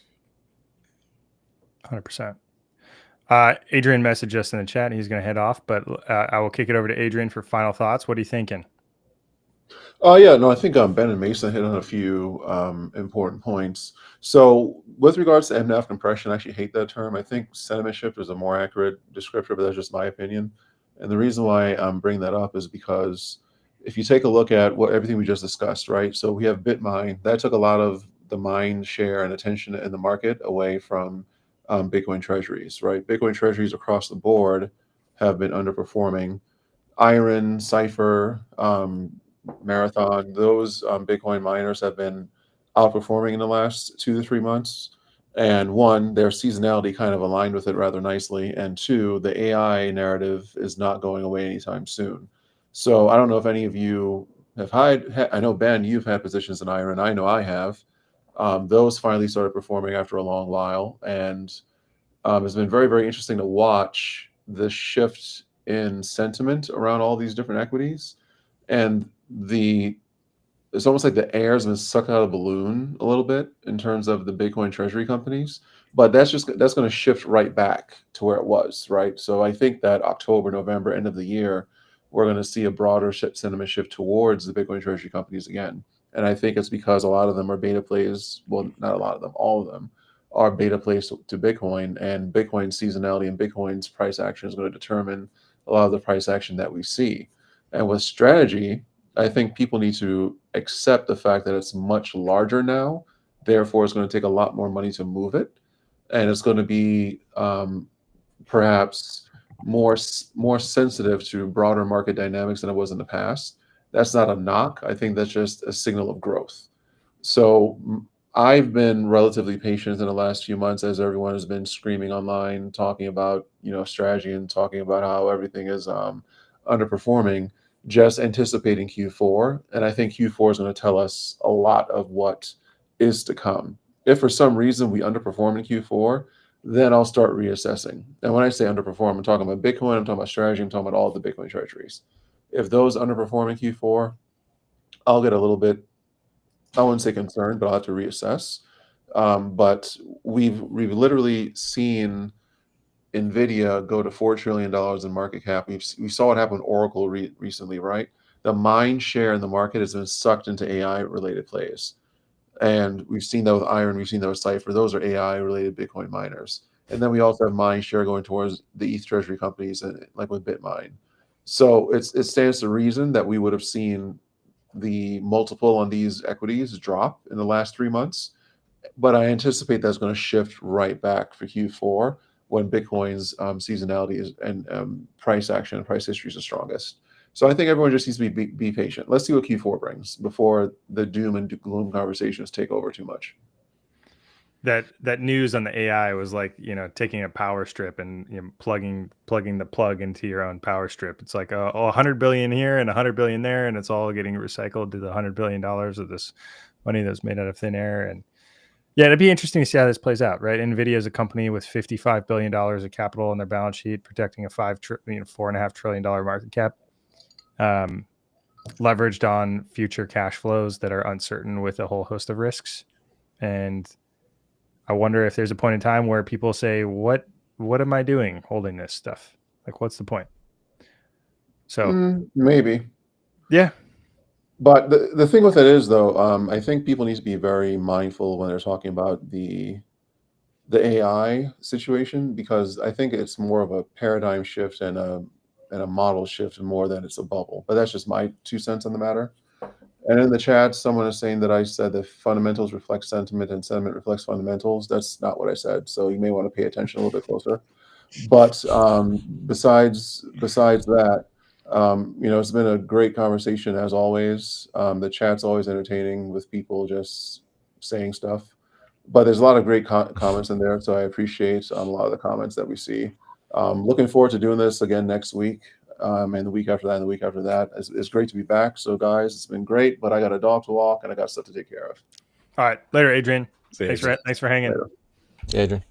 What was interesting with the Bitcoin miners was, they were all declared dead not too long ago as well, right? They were the dogs of investing for about a year, right? I mean, those were some of the first companies. That was how Adrian and I actually got connected about 2 years ago now. We were covering the Bitcoin mining space, and over there everyone was viewing them all as Bitcoin miners. And the thesis that we ultimately landed on was, I'm trying to pick the ones I don't believe are Bitcoin miners, right? Bitcoin mining was great because it gave you the ability to turn on revenue without having to go find a customer, right? You plug in, but you're effectively building data center infrastructure. And I think you could get a similar type of effect with these treasury companies, right? Everyone's focusing right now on just the accumulation phase and comparing them as if just these accumulation tools is the only thing they're ever going to be able to do. But I think that the companies that are building these war chests are going to have the opportunity to evolve, and they're going to go all different directions. There's not going to be, one right answer at the end of this, but I think a lot of people will be surprised a few years from now when they find out what benefit having a massive stack of capital actually provides to a company, because it provides all the optionality you could ever hope for. 100%. So Lei, what do you think on this matter? Where's your head out on all this stuff? AI, infrastructure, treasury companies, DATs, volatility, covered calls. What do you think about? I'd rather own a fiat company that stacked cash than a DAT that stacked fucking Ethereum.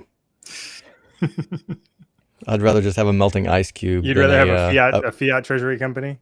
Exactly. Than a free-falling frickin' Be honest, avalanche. though, you're trading options on them?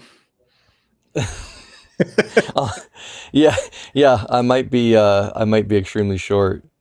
But yeah, the pref options caught me a little off guard.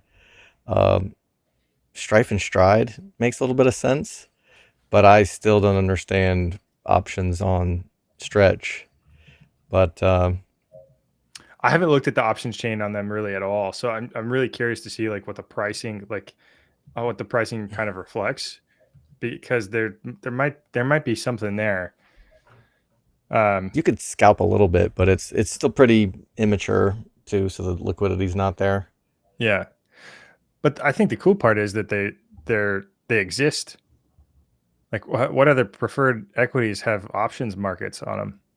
Like that just makes the liquidity even higher and deeper for the preferred instruments moving For the forward. underlying, For yeah. the underlying. Yeah. And it creates more instruments that you can hold in a diversified portfolio of all of these different things, right? You can like hedge your downside, and you even take less risky positions and scalp yield off of these things. So Oh yeah, for sure. like we don't even know to the extent of like what kind of creativity can be built with different combinations, which I mean, somebody's going to do it. It's probably not going to be me, but yeah, somebody's going to do it. One other thing I wanted to bring up is these digital asset treasury companies thinking about like this idea of just the design of this marketplace. And I go back to this a lot from Jesse Myers here, just outlining the size and scope of the marketplace. So this fixed income market, this bond market being $318 trillion, strategies set up plumbing to harness this capital in this marketplace. Now, the plumbing is anybody that's buying these instruments needs to underwrite the riskiness of Bitcoin and Bitcoin into the future. So anybody that's got an ETH treasury company or Solana treasury company, they're harnessing this equity bucket, and the underlying coin itself is somewhere in this money bucket, but they're not even tapping into this bond bucket at all. Now, if they were to start tapping into this bond bucket, and let's say Tom Lee wants to issue perpetual preferred securities, you now have to underwrite ETH and the strength of ETH. So would you rather have this guy? You got to underwrite this guy, or you got to underwrite these. Which would you rather do? Like, which is less risky? Which is more risky?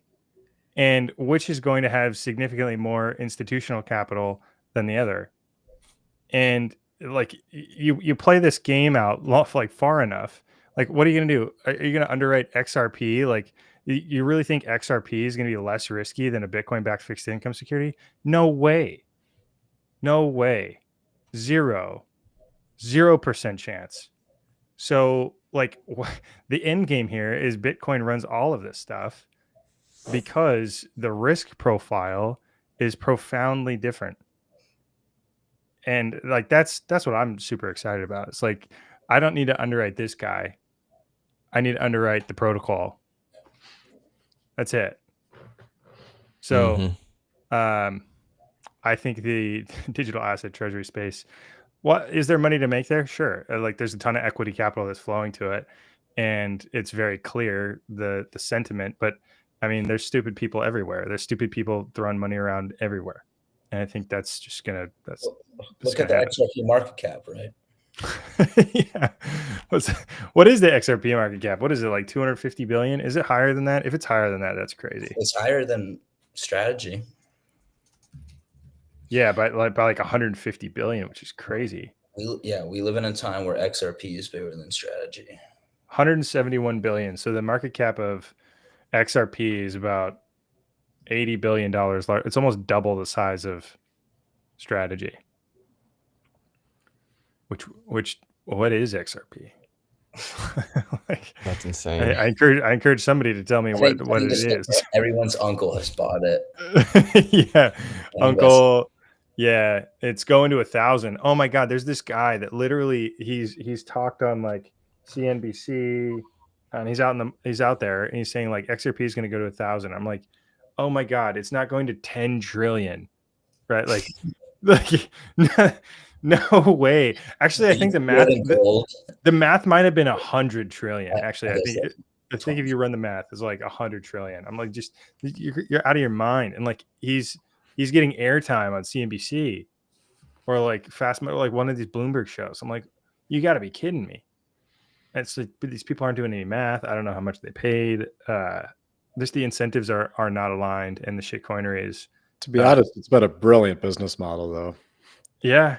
I mean, It's think like- about it. You're basically witnessing the power of marketing, and you get to just self-fund the marketing with the token that you completely pre-mined and then conveniently lost the first batch of blocks. So that data magically disappeared, so no one can go review that. And now you just get to sell those into the market and fund marketing and take that capital and just go buy actual real businesses. Like, they'll build a real business out of this, but the XRP token is going to have nothing to do with it.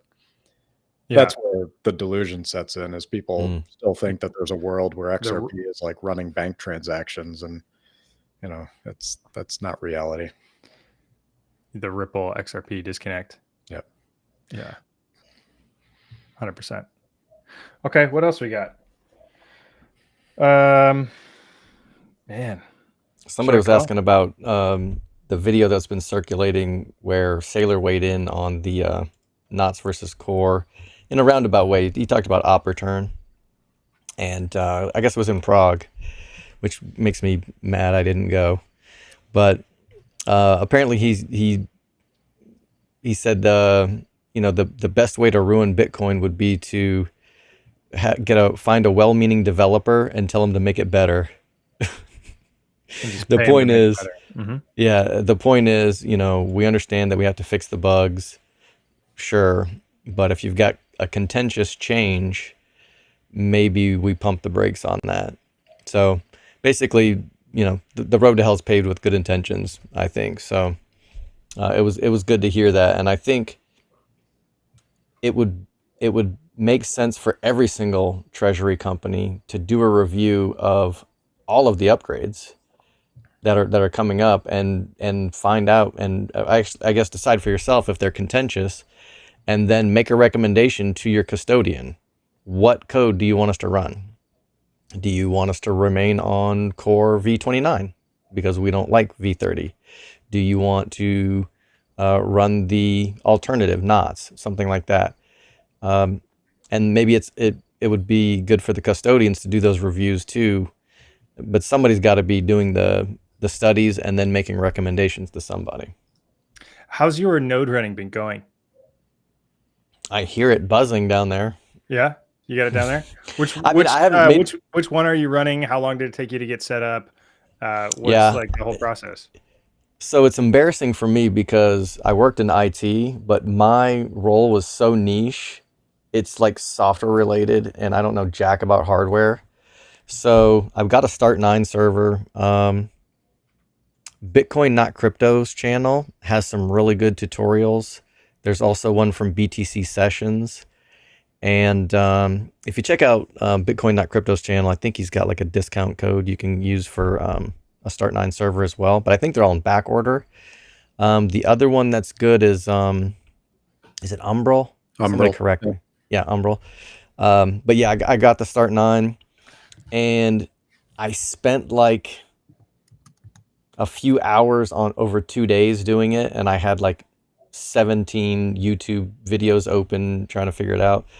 But it got done, and I really haven't had to make any transactions since. So I'm kind of excited to, move some Bitcoin around and use my own node to do it. But yeah, it's just sitting there and whirring every so often. You have a miner too? You're running some bit axes over there? I'm excited to do it. Actually, I got my son one, a BitAxe, and it was fun to just go through the exercise. But now I'm kind of motivated. I'm like, you know what? I need to start mining with it, get that connected to it, get my own template. I'd probably roll with Ocean. That's more of a decentralized platform. Mining decentralization is kind of important too. So, now that I have a node, I can sit on my high horse and, feel better than everyone else who's not running a node. That's the important part. It is the fun part of progressing through Bitcoin, is when you get to this phase, right? You've been investing in it, but now you're actually figuring out how it all works and how it all connects together. And some of the most fun I had was I got a Start9 as well, and tinkering around and configuring that, and then getting a miner. And I just picked up a I think I've got a Brains mini miner, and mostly Mhm. because I'm a sucker for a nice screen that can, show me data on it. I don't know why. I just love that. It's way bigger than a BitX. I don't think it gets me any more hash power than a BitX does, but I got suckered in by that. But getting it all configured and actually playing around and starting to understand how it all works and connects is massively valuable. So I think for a lot of people, it's a matter of time before you get to that level. But it's still one of those where you've got to have the time, because it does not go smoothly still. There's still quite a bit of work to be done to be able to have just normal everyday people be able to, spin up a node and get it running. Luckily, there's a lot of people out there. Like, I think I used BTC Sessions video when I was setting mine up as well. It was pretty good. So luckily there's people out there doing that work to expedite it and help you troubleshoot it. Oh yeah, for sure. If you get a miner going, you got to monetize the heat output, right, Soleil? Then Yeah. Ours aren't powerful enough to have much heat output. Yeah, but there's the bathhouse in New York that's Oh yeah. it's powered by the electricity that comes in the door, and then they have miners that sit in between, and then all the heat output goes to all of their spas and their saunas, and so it's like this underground Roman bathhouse, but in totally like techie New York fashion. It's so sick, and it's pretty affordable too because they're mining Bitcoin. Right. Yeah, it was badass. I went there the day before the unconference, and I'm just gonna have to make that mandatory every time I go to New York City now. Steam room, dry sauna was like 180 degrees. So and then hot. you can walk out of there and go straight into a 44-degree cold plunge. And then you could just go right back into the steam room or whatever. They got like a saltwater one that's like easier to float in. You want to relax. And there was like, that one was like more of a quiet room, and then there was a bunch of couches. People just passed out everywhere. I guess they were, I don't know, relaxing or whatever. But I'm not sleeping in public. It was kind of weird. But yeah, the freaking rooms were amazing. And I only used half of them. There was like a couple of whirlpools that I never made it to. But yeah, I'm gonna go early one day and spend the entire day.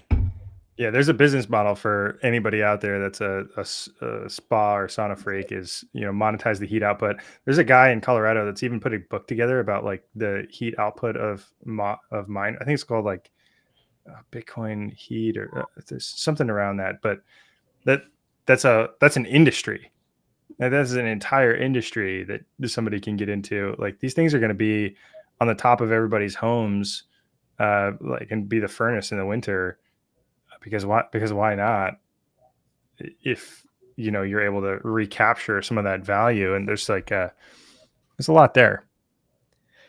That's what I really like when you go to like the local Bitcoin meetups, because yours may be more polished over by where you guys are, but you get kind of that anarchy edge that's out there. The people that are doing the stuff up on homesteads, and like there was a guy I was talking to tonight, and he's heating everything with Bitcoin miners. Really? He's got a water heater out on his homestead that's just heating the water up with the Bitcoin mining. And obviously it only gets warm. It's not like you're going to boil that water or anything. But then he's also like circulating water underneath the floors to heat it. And he's heating maple syrup with it. I guess that's part of the project. Like, he's just integrating it into everything. It's just Bitcoin miners all over the place. It's really, really cool stuff. Well, you have to have warm maple syrup. You know what I'm saying? This is what you could do when you have like the time and energy and you work for yourself. When on a Bitcoin standards, you could think about like all these other things. You have some free capital and you go figure out what you want to do. It's so cool. Oh yeah, so cool. All right, we're right at 2 hours. Maybe we'll pass it around. We'll do final thoughts. I'll kick it over to you, Mason. Let's get you cooking.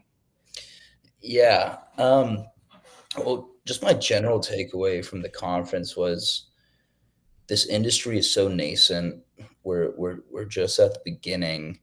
Everyone's still trying to figure out, whether it's companies, what their strategy is, how do they want to proceed into the future? How do they want to differentiate themselves amongst their peers, or within their region? And I think there's just so much opportunity out there right now. For both companies and for investors. And I think to survive this industry, which is on top of Bitcoin, which is highly cyclical, highly volatile. You're gonna need to hold on pretty tight. So if you're here tonight following us, and if you've been following us for a while, I think you're gonna make it. But in the meantime, there will be a lot of tourists. There will be a lot of noise, and make sure you're protecting yourself from it. Have conviction, build it, focus, and stay the path. Wise words. Wise words, Mason. Over to you, Soleil. All right, so I will see you all in Montreal if you're going to be at the Canadian Bitcoin Conference 2025 I'm Yes. going. in I'll be there October too. 16th and 18th. So I'm just addicted to conferences now. I can't stop. Ben, you have to go. We're all going. That's what I'm hearing. Yeah. Yeah. When is it? What were the dates? 16th to the 18th. Yeah. We should go And see are you hockey. guys all playing hockey? I know Mason is. He's gonna Yeah, I'm playing. dominate the ice. Are you really?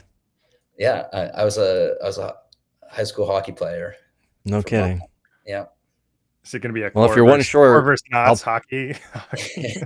I can't skate, so you can just make me the goalie, and I can just stand there Yeah. and fall down or on the Probably puck, skate. maybe. Skate faster backwards than you can forward. Do a Probably. little race. All right, over to you, Ben. Yeah, I just think that this is going to be an industry where you're going to have to stay engaged to try to stay ahead. You know, there's going to be a lot of movements that are out there. We've got a lot of new companies that are going to do things a different way. You're going to see a lot of different flavors of transactions as these companies try to scale up. And, you know, the research aspect of this is going to be massive. You know, I know people hate to go and review SEC filings, but that's part of the reason why it creates edge, is because most people won't do it, where you go read the details and you understand the nuance and you understand the timelines. And I think as more and more companies emerge into the space, that's going to become so critical. But we're right on the front end of this. You know, I'm hearing a lot of people talk like Bitcoin's dead now, even though we're coming into historically the most bullish quarter of Bitcoin in every cycle. So right now I feel like we're all getting lulled into frustration. And, you know, it's understandable because, you know, nobody likes to be down money. I don't like to be down money. I'm sure nobody else does either. But these are the time periods where you reevaluate what you're holding, why you're holding it, if your thesis has changed, and then you review your thesis around Bitcoin. And if you don't believe it's over for Bitcoin, and you think Bitcoin's going to continue to move and that we're going to come into this bullish period, you know, then as long as you're positioned well and you focus on finding good entries, you can close your eyes and wake up in 4 years. Right? This is a long-term game. This isn't a monthly game or a quarterly game. This is a several-year game that's out here, and you want to allocate accordingly. We all learned that with Bitcoin. It was the foundation of all of our thesis. It was the asset that brought everyone into these. And we built up that resilience in our investing to be able to ride that volatility in Bitcoin because we knew over a long enough time frame we would be up money. And it became a very easy way to invest. But moving into the equities, you shift into an equities mindset. And that's a different type of investing than I think a lot of people got accustomed to with Bitcoin. So Bitcoin should always be the foundation. Always start there. It's what makes all of this possible for all of these companies. It's the asset that everybody's betting on. Make that the foundation. And then if you want to take swings to try to outperform, go for it.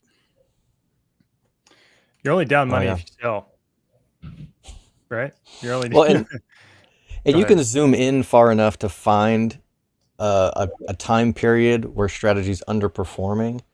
But how come nobody ever says, why were we overperforming in November? Like that was a completely unrealistic blow off top. And the correction that we've had just brings strategy's price down to where it would have been if we didn't get that ridiculous euphoria. So I think there's the reality out there that the emotional baseline on any investment gets struck at your cost. yeah, Right. So your emotions get set where you entered. And that's, you know, how it is for everybody. It's why nobody agrees. There's never going to be consensus on any investment because everybody had different entry points, right? The reason why there was a lot of frustration when we weren't, getting upset about the strategy price action, part of that is cost basis driven, right? All of us were in Sure. very early. We saw this trend way ahead of it. And so, while you're down, right, in your brokerage accounts, you're still way up because, you picked the right time to enter these trades. But I also look at, most of these have been in existence for 6 months.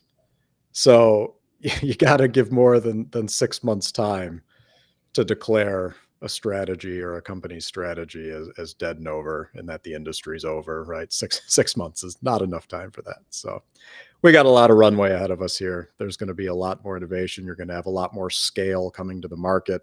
You've got a lot of big players that haven't even really been able to enter the market yet, right? We've got all these SPACs that are still hanging out there that have massive amounts of Bitcoin. We don't know what they're going to do yet. So I think there's a lot of excitement, a lot of activity that's going to come into this space. And, with that comes nuance.